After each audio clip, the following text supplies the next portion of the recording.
Doctor Alberto, qué honor y qué privilegio. Vamos a hacer algo así, recibamos con un aplauso, por favor.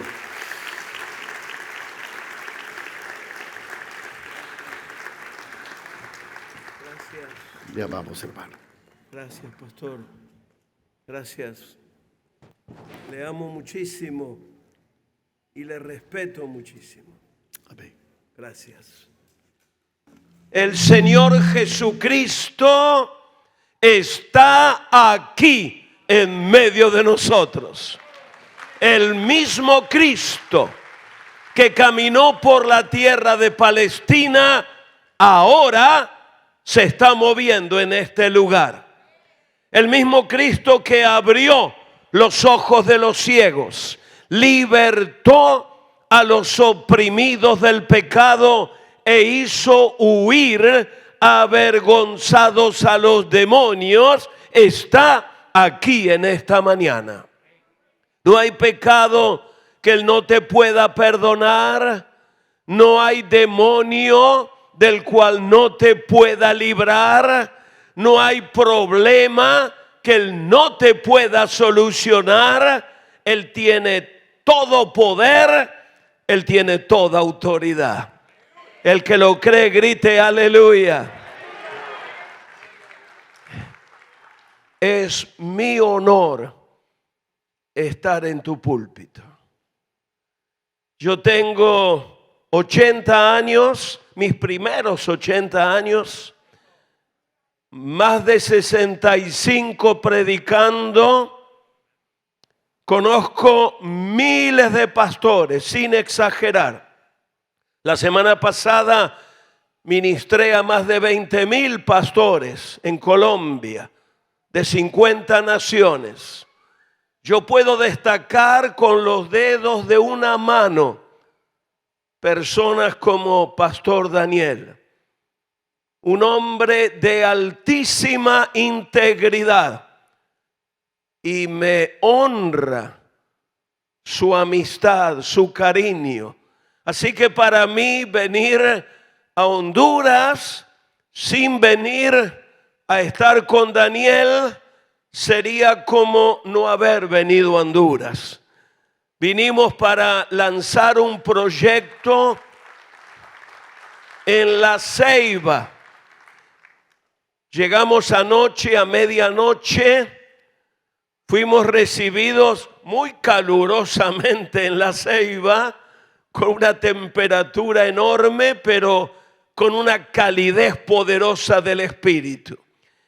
Y esperamos devolverle a Honduras tanto amor que nos ha brindado a través de los años. Aquí hemos celebrado algunas de las cruzadas más grandes en diferentes lugares. Y un honor también tener a los que han venido de Centroamérica. Tienen que ser muy locos, ¿verdad? Pero locos de amor a Jesucristo para hacerse todo ese camino. Nuestra universidad está literalmente explotando. Dios nos ha dado el sueño, luego el doctor Melvin Valiente va a explicar un poquito. Nos ha dado el sueño de levantar un ejército de 10 millones de evangelistas reformadores.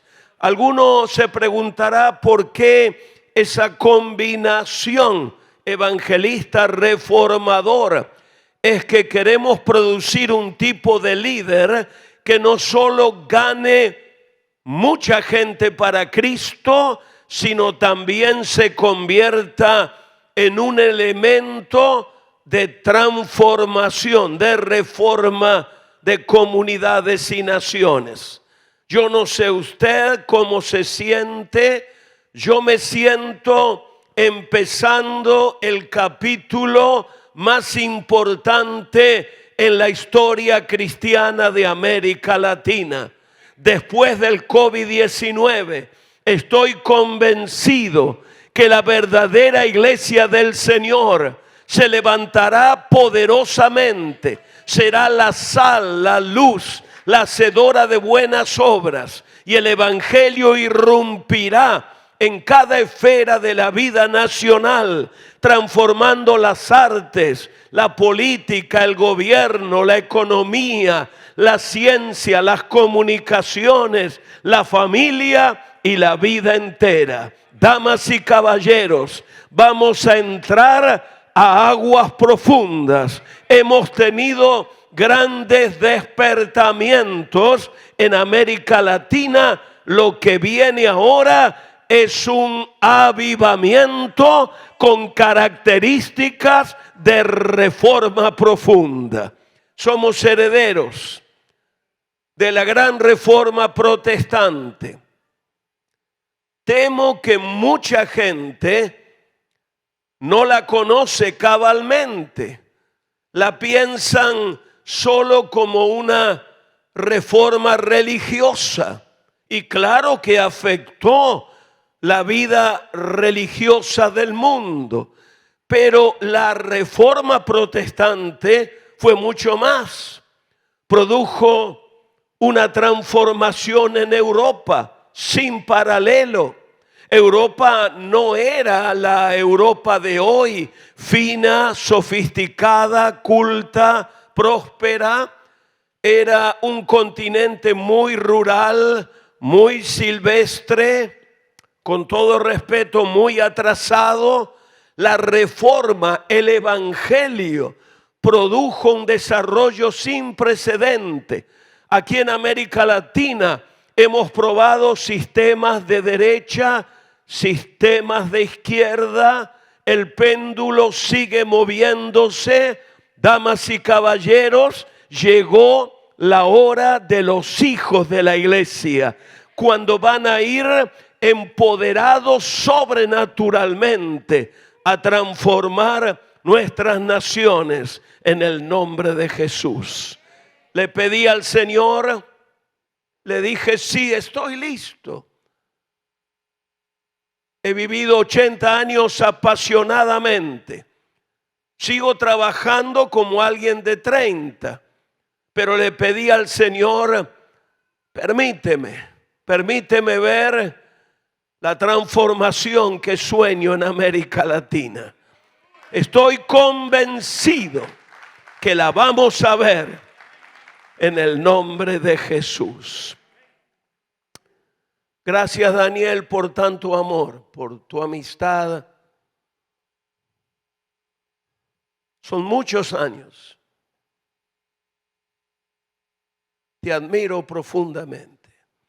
Es un gigante este hombre. Un gigante de Dios. Y ustedes se convertirán en gigantes. Ustedes tienen que salir de las cuatro paredes y tomar literalmente posesión de Honduras para gloria del Señor. ¿Están listos para la palabra? ¿Están listos para la palabra? Los que están listos repitan conmigo. Ahora recibo la palabra. Creo la palabra. Viviré la palabra. Tengo hambre de Dios. Sed de avivamiento. Quiero ver a Honduras transformada por el poder del evangelio. Así que ahora abro mis oídos, recibo tu palabra y la voy a vivir. Y la voy a vivir en el nombre de Jesús. Vamos a la carta a los Efesios. La carta a los Efesios es un resumen del propósito perfecto de Dios. Pablo está diciendo en esta carta, suceda lo que suceda, el reino de Dios tendrá su victoria. Gobierne quien gobierne, sea la derecha o la izquierda, el reino de Cristo tendrá su triunfo. Venga el COVID o estemos en tiempos de salud, haya buena economía o quebranto financiero, aun si el infierno arroja violencia en contra de la iglesia, suceda lo que suceda, el reino de Dios tendrá su victoria. Y para que usted y yo seamos parte de la victoria de Cristo, y estoy hablando también a la audiencia del canal, manténgase en sintonía. Sé que viene una palabra de Dios para usted también, no solo aquí en la Iglesia Reformada, para que se cumpla en usted y en mí el propósito del Padre, un propósito que no podrá ser anulado de ninguna manera. Pablo hace la oración de Efesios capítulo 3, versos 14 al 21. Por esta causa, por este plan perfecto del Padre, por este proyecto del reino de Dios, que no hay demonio que lo pueda detener. Pablo dice, doblo mis rodillas ante el Padre de nuestro Señor Jesucristo, de quien toma nombre toda familia en los cielos y en la tierra, para que os dé, conforme a las riquezas de su gloria, el ser fortalecidos con poder en el hombre interior por su espíritu, para que habite Cristo por la fe en vuestros corazones, a fin de que, arraigados, cimentados en amor, seáis plenamente capaces de comprender con todos los santos cuál sea la anchura, la longitud, la profundidad y la altura, y de conocer el amor de Cristo que excede, digan conmigo, excede, y de conocer el amor de Cristo que excede a todo conocimiento, para que seáis llenos, digan conmigo, llenos, para que seáis llenos de toda la plenitud de Dios. Y aquel que es poderoso para hacer todas las cosas, mucho más abundantemente de lo que pedimos o entendemos, según el poder que actúa en nosotros. A Él sea gloria en la iglesia, en Cristo Jesús, por todas las edades, por los siglos de los siglos. Amén. Solamente a Él sea toda la gloria. Vivimos en un mundo cargado de ansiedad, un mundo deslumbrado por la ciencia, pero mal orientado por sus dirigentes.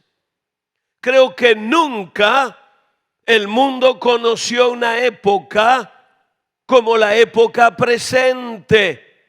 Jamás el hombre buscó con tanta desesperación la respuesta a sus problemas. En este tiempo casi increíble de la historia, mucha gente, incluso gente cristiana, se ha desanimado en cuanto a esperar una intervención restauradora, sanadora de Dios en medio del quebranto del hombre. Pero cuando estudiamos la historia, cuando procuramos descubrir cómo obró Dios en el pasado, nos llevamos una tremenda sorpresa. En repetidas oportunidades, Dios escogió las épocas peores para realizar sus obras más extraordinarias. Aparentemente, no era momento propicio cuando Dios se hizo carne y habitó entre los hombres. La religión estaba corrompida. El sacerdocio era ejercido por inmorales. La gente corría detrás de los placeres fáciles de la vida. Sin embargo, Dios escogió ese momento para realizar su obra más extraordinaria. Damas y caballeros, cuando la hediondez del infierno invade la tierra, Dios desde el cielo envía un soplo libertador y sanador de su Espíritu Santo. Muchos de nosotros somos como el profeta Habacuc. Habacuc amó a Dios, amó la obra de Dios, pero cometió una equivocación. El relato histórico lo presenta quejándose delante de Dios. ¿Hasta cuándo clamaré y no me oirás? ¿Hasta cuándo los problemas políticos? ¿Hasta cuándo la corrupción? ¿Hasta cuándo la mentira? ¿Hasta cuándo, Señor, el engaño? ¿Y qué persona con algo de dignidad en el 2022 no ha dejado escapar una queja del alma diciendo: ¿hasta cuándo, Señor? ¿Hasta cuándo? ¿Hasta cuándo los vaivenes políticos? ¿Hasta cuándo los engaños? ¿Hasta cuándo, Señor, el quebranto de la familia? Y Dios le dio una respuesta a su siervo Habacuc, que hoy vuelve a repetirla para nosotros. Mirad entre las naciones, ved y asombraos. Haré una obra en vuestros días, que aun cuando se os contare, no la creeréis. En otras palabras, Dios nos está diciendo: no se te ocurra evaluar humanamente, solo humanamente, la situación que te rodea. Es verdad que hay turbulencia en la democracia, problemas en el mundo de la política, corrupción a nivel del mundo, pero suceda lo que suceda, dice el Señor, yo me estoy moviendo en medio de los hombres. Cuando Pablo escribe esta carta, él tiene la misma visión de nuestro Dios. Cuando escribe a los Efesios, él no está hablando del Cristo Cordero de Dios, bendito Cordero de Dios. Sin él no estaríamos aquí. Pero cuando comienza a hablar del plan divino, cuando Pablo está afirmando el éxito, el triunfo del proyecto de Dios, Pablo comienza a anunciar al Cristo Rey de Reyes, Señor de Señores. El Cristo que sí fue Cordero, sí se humilló, sí cargó la cruz, pero a quien el Padre exaltó hasta lo sumo. Le dio un nombre que está sobre todo otro nombre. Lo declaró Rey de Reyes, campeón de campeones. Que ese Cristo en esa dimensión controle tu vida. Pablo hace 3 oraciones aquí. Tienen que ver contigo a través de los siglos. Ya Pablo oraba por ti y por mí.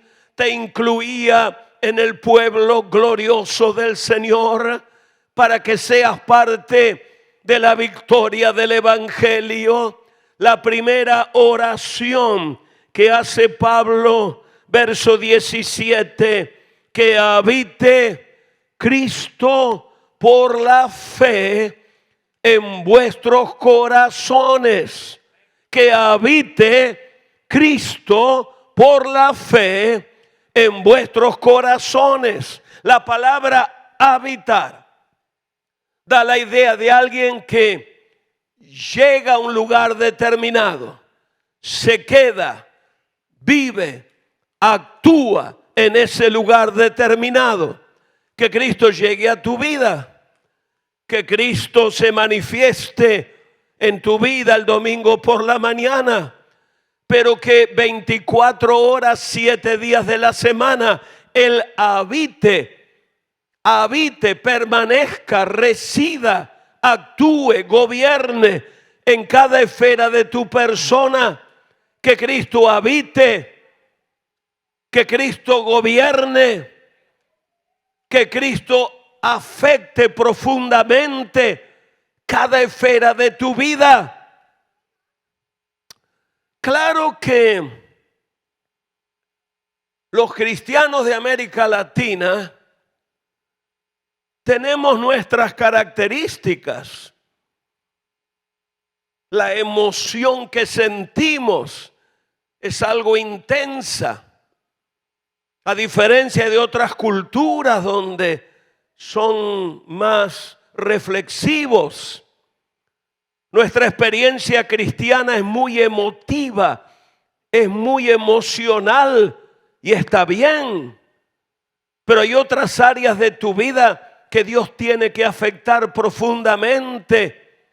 Que Cristo habite, por ejemplo, en tu mente. El evangelio no es simplemente una fe que se siente, es una fe, enseña Pablo, que se razona. Él habla del culto racional, es una ideología de vida, son principios para vivir. Que Cristo en su dimensión más poderosa habite, radique, permanezca, gobierne, controle tu mente. ¿Cuántas madres y padres están aquí? ¿Hay madres? Muy bien. Yo soy abuelo de 5. ¿Verdad que queremos que nuestra descendencia ame al Señor? Claro que sí. Yo no sé cómo agradecer al Señor mis 5 nietos profesionales de primera línea, con un corazón ardiente por servir a Cristo y a los demás. Claro que anhelamos que nuestra descendencia forme buenos hogares, nos dé nietos, una descendencia sana y buena. Hoy vamos a subir a otro nivel. Vamos a creerle a Dios que nuestra descendencia gobernará naciones. Creo que ha llegado la hora, damas y caballeros. Aunque hemos cometido errores, claro que sí, somos responsables como cuerpo de Cristo de errores que hemos cometido en el mundo de la política, pero eso no anula la visión de que ha llegado la hora de que los hijos de la iglesia salgan de las 4 paredes. Tus hijos gobernarán la República de Honduras. Tus hijos serán los mejores profesionales, los más grandes empresarios. Algunos predicarán en púlpitos tradicionales de la iglesia, pero todos van a ser la sal y la luz en el púlpito de las artes, en el púlpito de la política, en el púlpito del Congreso de la Nación, en el púlpito de la economía. El próximo avivamiento trae características de transformación. La próxima reforma no la encabeza un monje alemán. La próxima reforma está en manos de mujeres y hombres que, aunque tengamos la mancha del plátano en la camisa, seremos empoderados sobrenaturalmente para transformar nuestras naciones en el nombre de Jesús. Deja que el Señor afirme tus pensamientos. No mires malos ejemplos. Concéntrate en lo que dice la palabra acerca del reino de Dios. Yo estoy convencido que viene el momento cuando toda rodilla se doblará. Las rodillas del presidente Biden en Estados Unidos, las rodillas del expresidente Trump, las rodillas del presidente de México, López Obrador, las rodillas de la nueva presidenta de Honduras, las rodillas de cada poderoso de la política, del mundo de las artes. La iglesia tiene en sus manos hoy la posibilidad de traer sobre la tierra el reino de Dios. Que venga tu reino, que como en el cielo se hace tu voluntad, se haga también aquí sobre la tierra. Que Cristo habite. Que cuando Cristo controla la mente, el evangelio, te lo repito, es una fe que se piensa, no solo una fe que se siente. Que cuando Cristo controle la mente, nos revele que es verdaderamente la iglesia. Creo que lo digo con todo respeto, sufrido muchos años de clericalismo evangélico. Una de las grandes reformas, una de las grandes doctrinas que reflotó la reforma protestante fue el sacerdocio universal del creyente. Es algo sobresaliente en nuestra universidad. Creemos que todos somos siervos del Señor.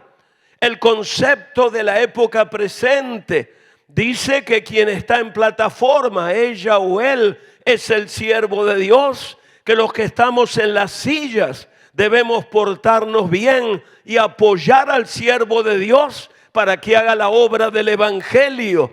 El concepto en este libro es totalmente al revés. El que está aquí es solamente llamado por Dios 24 horas, 7 días para la oración y la palabra, pero todas y todos, aún los recién convertidos, los recién llegados al evangelio, son siervos del Dios Altísimo. Cuando Dios concibe la iglesia, no la pensó como un auditorio y una reunión del domingo por la mañana. Ambas cosas son importantes, pero Él soñó la iglesia como un movimiento. Digan conmigo, movimiento. Un movimiento que se infiltra en la comunidad más grande, la que denominamos comunidad secular, y la llena con la vida de Dios, con el carácter de Cristo, con los principios del reino. Yo sueño, nuestra universidad sueña con una iglesia en la que el lunes, el martes, el miércoles, donde haya una hermana, un hermano de la congregación, suceda lo mismo que pasa aquí el día domingo cuando el pastor predica, haya salvación, haya familias restauradas, ocurran milagros. Sueña con una iglesia donde haya un río de avivamiento y te conviertas en un huracán de salvación y de transformación. No eres un espectador, no estás aquí mirando un show cada domingo. Dios te trajo a su pueblo para convertirte en un evangelista reformador, alguien cargado de la palabra, saturado de unción sobrenatural, que entienda la cultura, que pueda discernir las armas del enemigo, que tenga los elementos para transformar la sociedad y vaya a hacerlo en el nombre de Jesús. ¿Crees que es un sueño muy grande?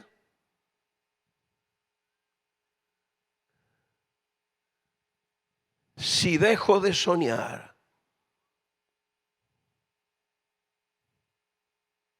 cometo suicidio.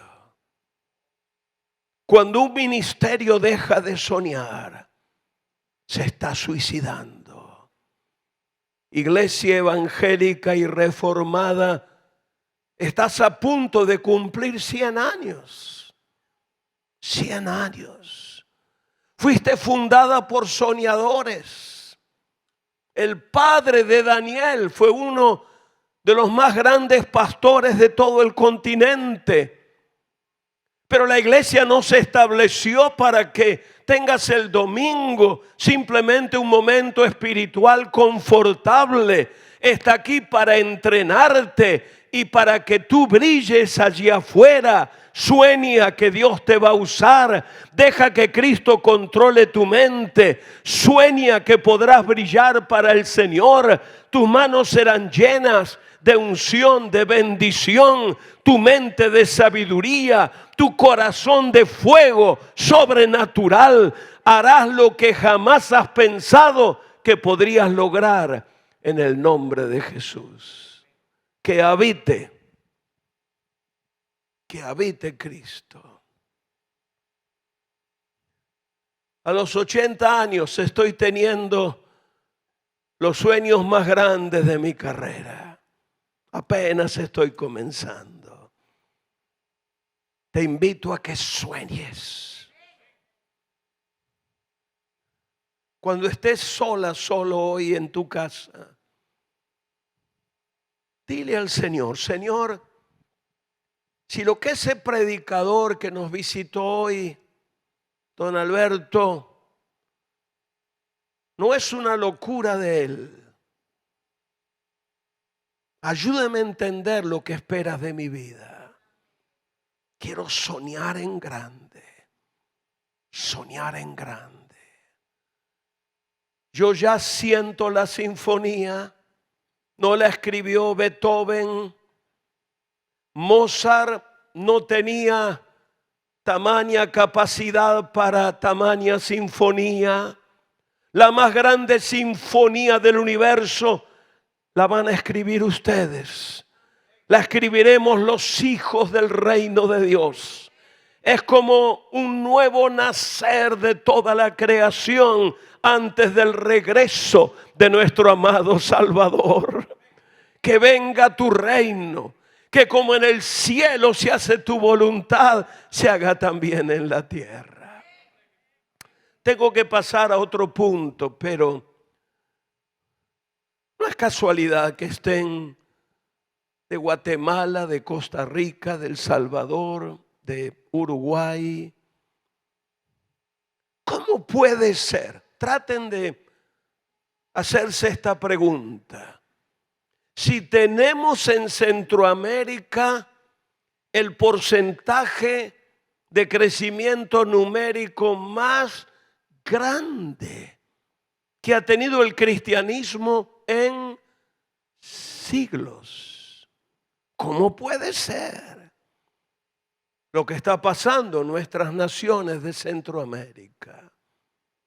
Tenemos la iglesia más numerosa a nivel del mundo, pero la de menor influencia en toda la historia. Viven hoy más cristianos que la suma de todos los cristianos en 2000 años. ¿Dónde está el poder para influenciar que tuvieron Pablo, San Agustín, Calvino y muchos más? Dios le está diciendo a la iglesia, ¿quién irá por nosotros? ¿Cómo van a responder al clamor de mi corazón? Permite que Él reine en tu mente y atrévete a hacer cosas que jamás has pensado que podrías hacer. Que habite Cristo. Dáselo fuerte, dáselo al Señor, dáselo fuerte.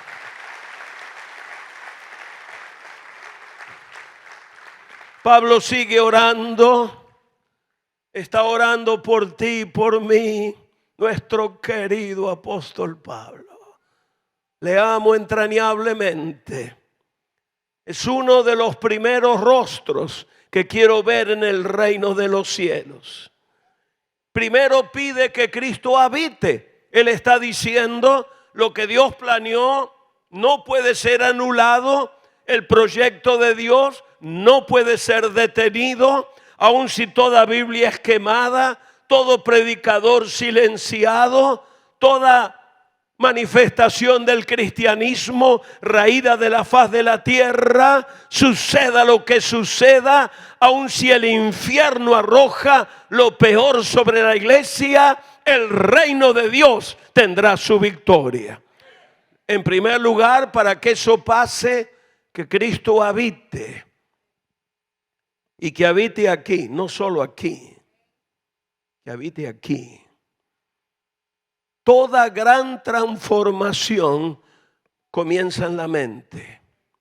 Cuando estudio la vida de los grandes reformadores, todos comenzaron aquí la reforma. Una pasión aquí, pero un razonamiento sólido en la Escritura, un entendimiento del propósito del Padre. Lo segundo que pide Pablo para que usted y yo seamos parte de la victoria del Evangelio,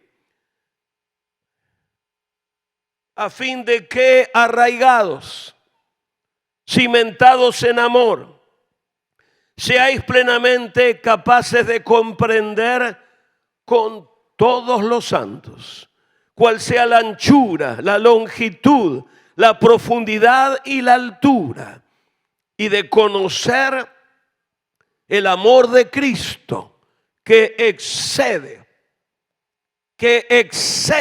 me encanta esa palabra, que excede a todo conocimiento. Hay que zambullirse en el amor de Dios. Pablo dice que este amor tiene distintas dimensiones. Es un amor que tiene longitud, viene de una eternidad, va hasta otra eternidad. Es un amor que tiene altura, sube hasta la misma presencia de Dios. Es un amor que tiene profundidad, va hasta lo último, hasta lo más sucio y repugnante.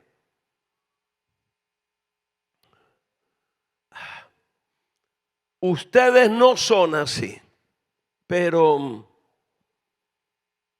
hay algunas iglesias tan santurronas que parece que tuvieran en el frente un rótulo diciendo: pecadores no entren aquí. Aquí nos reunimos los perfectos de esta ciudad. Pablo está diciendo, el amor de Dios tiene profundidad. No importa quién llegue, cómo llegue, qué sucio que esté, qué trasfondo traiga.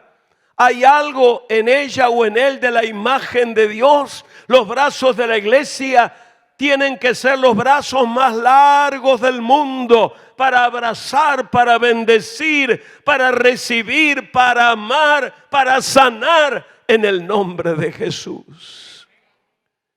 Y es un amor que tiene anchura. De una sola sangre Dios creó a toda la raza humana, pero el pecado nos dividió. Aún sutilmente se metió en el cuerpo de Cristo, lo etiquetó denominacionalmente. Pero he aquí que antes del regreso del Señor, la anchura del amor de Dios va a ser con todo lo creado una familia para Dios y un reino para Jesucristo. Varias cosas resaltan para mí. Primero, el pecado que hemos cometido en toda América Latina. Las desuniones no son asuntos de denominaciones. De acuerdo a este libro, es un pecado delante de Dios. El unirnos con todo el pueblo sin ninguna distinción. No importa cómo adoren, lo hagan en forma sosegada, en manera formal, o sean gritones y rompesillas y bancos en la reunión. No importando la administración eclesiástica que tengan, si tienen en el rostro la señal que son personas de fe y sus ojos manifiestan que aman a Jesús, son nuestros hermanos. No importa cómo se llamen, la Biblia presenta la unidad en el pueblo de Dios no como opción, sino como mandamiento. Hemos ofendido a Dios en América Latina. Y hay que componer esa situación. Por favor, Daniel, que la confraternidad se convierta en el elemento más grande de unidad de este continente. No unidos por la política, no unidos por el dinero, unidos por Jesús, nuestro Señor. Y la otra cosa que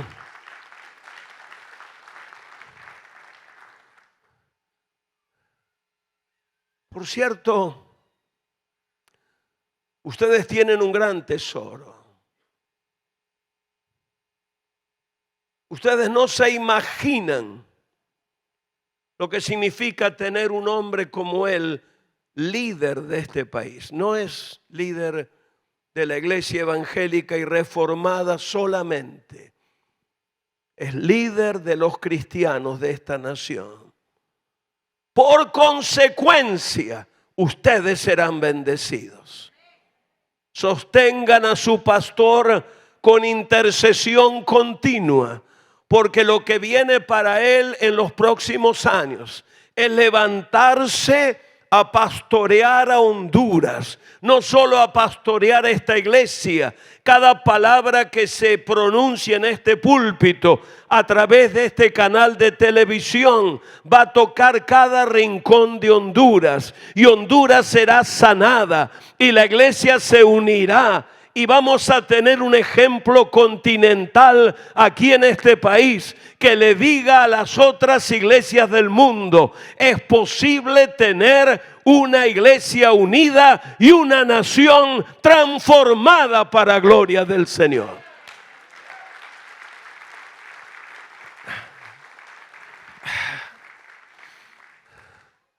Y cuando pienso en el amor de Dios, somos deudores, ¿verdad que sí?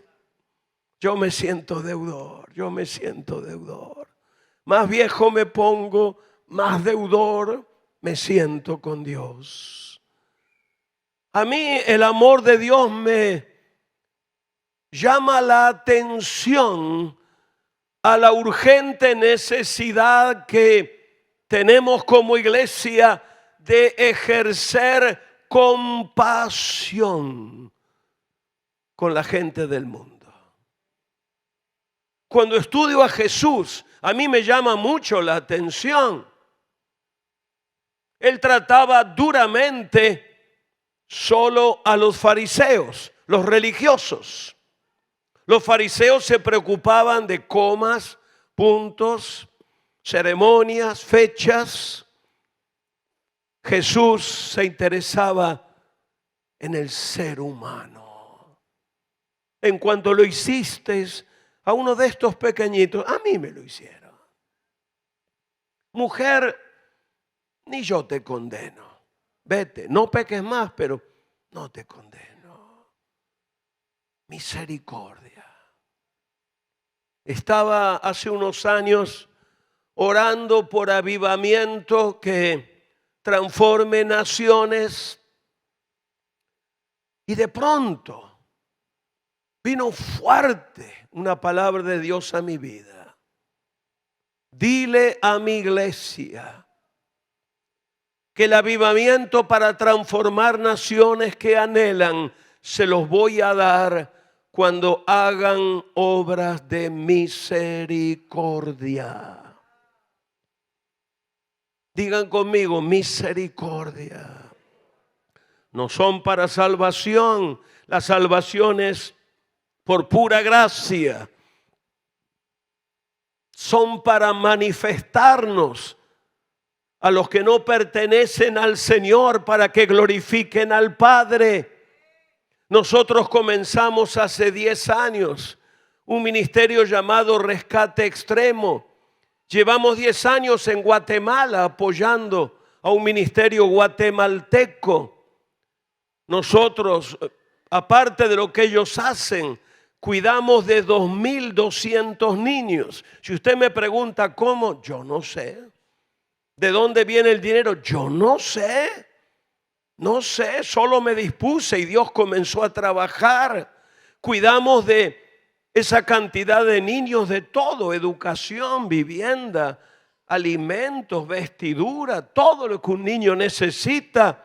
Y descubrimos que es imposible hacer la obra del evangelio sin ocuparnos del más necesitado. Ahora estamos a punto de entrar a México con una base propia. Soñamos con una ciudad de niños. En nuestro ministerio está prohibida la palabra orfanatorio. Queremos brindarles familia por miles y miles. Y si Dios lo permite, vamos a entrar a cada nación de América Latina. Yo pensaba, ¿sabes, hijo? Yo creía que solo los gringos lo podían hacer. Que para poder hacer eso había que hablar inglés y comer chicles. Yo le dije: Señor, ¿cómo voy a hacer tamaña cosa? No tenemos el dinero de los hermanos que hablan inglés. Él me dijo: pero me tienes a mí, que soy mucho más que el dinero. Y estoy convencido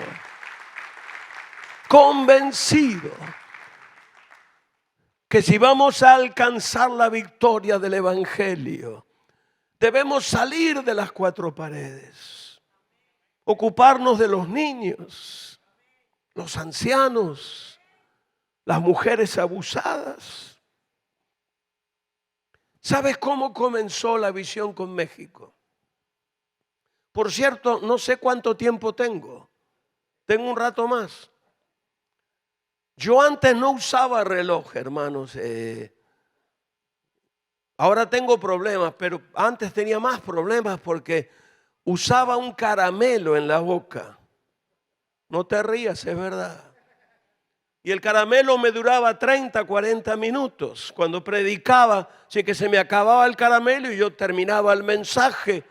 Pero tuve un problema tremendo, Daniel. Fui a una iglesia, prediqué 4 horas.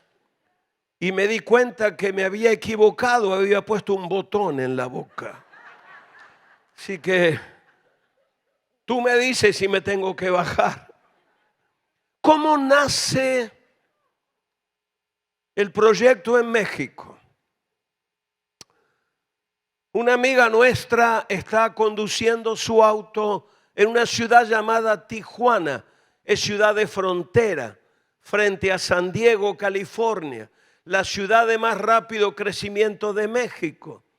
Ve a 5 niños parados en una esquina, apretaditos. Siente curiosidad, detiene el automóvil, les pregunta: ¿qué están haciendo? Es que nos escapamos de casa. ¿Por qué?, preguntó nuestra amiga.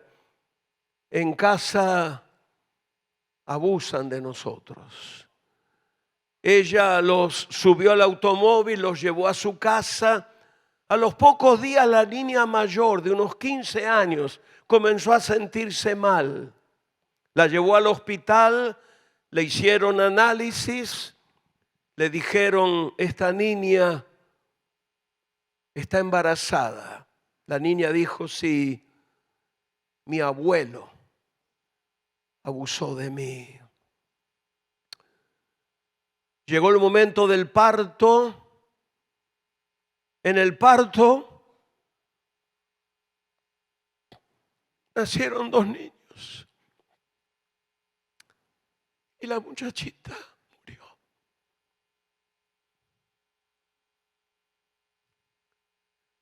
Fue un enojo contra el infierno.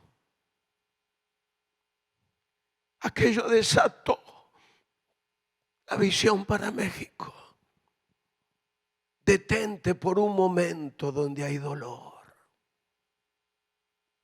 Visita a un encarcelado. Fíjate en algún niño que tenga hambre. Si eres hija de Dios, hijo del Señor, el amor de Dios va a fluir de tu vida. Has estado acumulando tanto aquí en la iglesia. Vamos a llegar al cielo gordísimos, enormemente crecidos, porque todos los domingos recibimos pan y banquete. Es tiempo de dar de comer al hambriento. Es tiempo de extender la mano y sanar al necesitado. La iglesia, que es parte de la victoria de Cristo, es una iglesia de misericordia. Es una iglesia que no permanece encerrada dentro de la pequeña burbuja religiosa. Es una iglesia que se pone el delantal, toma la palangana con agua y va a bendecir a los hondureños. Le va a decir: el Dios a quien yo sirvo, te amo. Y no solo te lo digo con palabras, cubro tu cuerpo, te doy una comida caliente, te doy un vestido para cubrirte. Conoce al Señor, que es tu única solución. El amor de Dios, mucho más que palabras, mucho más que poesía, romance, belleza. Es acción en obras de misericordia. ¿Están de acuerdo conmigo? Hay una tercera oración. Después de predicar toda mi vida, no la termino de entender. A veces me parece una locura. Primero Pablo dice: quieren ser parte de la victoria. Primero, que Cristo radique, que Cristo viva, que Cristo controle. Segundo, que el amor de Dios los domine. Y en tercer lugar, Pablo pide para que seáis llenos. Digan conmigo: llenos. Para que seáis llenos de toda la plenitud de Dios. No lo puedo contener aquí. Ser llenos. Imagínatelo de esta manera. Imagínate a un hombre frente a las compuertas de un río, llorando y gritando para que corran las aguas. El río, riéndose, le diría: es lo que yo quiero hacer. No necesitas gritarme, simplemente levanta las compuertas, abre el dique, porque mi anhelo es llenarte con toda mi plenitud. Hace 2000 años Jesús vivió sobre la tierra. Él era todo hombre, pero en él habitaba toda la plenitud de Dios. Toda la gracia de Dios el Padre se manifestó en Cristo Dios el Hijo. Toda la misericordia, toda la paciencia, toda la ternura, todo el perdón, toda la autoridad, toda la unción de Dios el Padre se reveló en Cristo Dios el Hijo. Un día maravilloso, Jesús murió por nosotros, descendió a la tumba, el Padre lo resucitó, lo exaltó hasta lo sumo, se sentó a la diestra del Padre, derramó el Espíritu Santo, constituyó la iglesia, la cual hoy es el actual cuerpo de Cristo. Que en el actual cuerpo de Cristo, como en aquel otro cuerpo que hace 2000 años caminó por Palestina, que habite toda la plenitud de Dios. Todo el amor de Dios el Padre, que se reveló en Cristo Dios el Hijo, se revele en su cuerpo, que es la iglesia. Todo el perdón, toda la gracia, toda la pasión, toda la misericordia, todo el fuego sobrenatural de Dios el Padre, que se revelaron en Cristo, Dios el Hijo, se revelen en su cuerpo que es la iglesia. Que la iglesia sea llena de toda la plenitud de Dios. No de dogmas de misericordia. No de complejos, de victoria. Que la iglesia represente el carácter, la vida misma del unigénito del Padre. Pablo termina diciendo dos cosas de Jesús. Probablemente las oraciones de Pablo nos parezcan como lejanas. ¿Cómo voy a alcanzar eso? Yo te hago una confesión, yo no lo he dicho aquí nunca. Yo era tartamudo cuando Dios me llamó a predicar. Era una locura. ¿Cómo se te ocurre llamarme a predicar si soy tartamudo? Hoy los demonios tienen que tartamudear. ¿Sabes por qué? Por dos cosas que dice Pablo al final de la oración. Pablo dice, en primer lugar, Jesucristo es más poderoso de lo que sabemos. ¿Están de acuerdo? ¿Están realmente de acuerdo?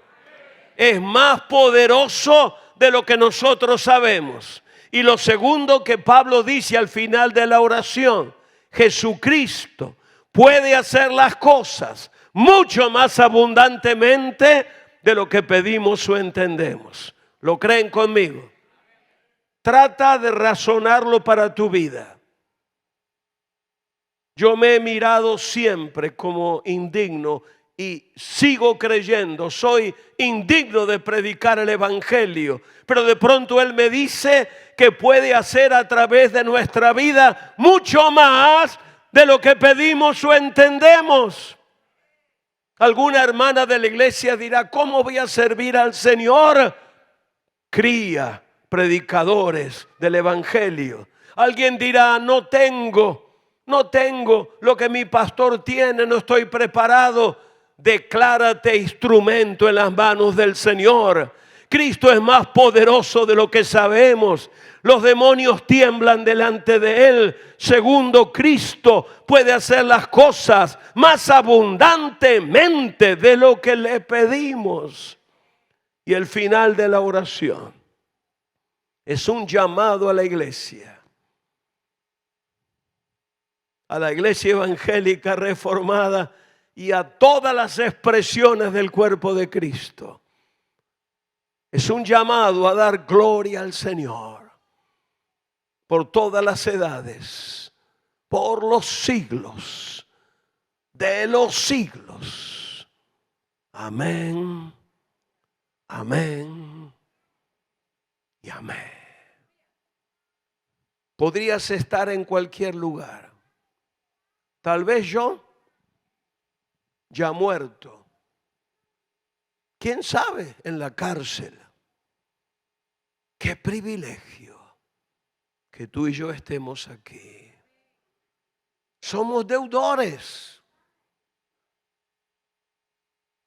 No se nos ha llamado aquí para calentar un asiento. Dios nos trajo a su iglesia y a usted que nos mira por televisión también para equiparle, para prepararle y para enviarle a todo Honduras a llevar el poder del reino de los cielos.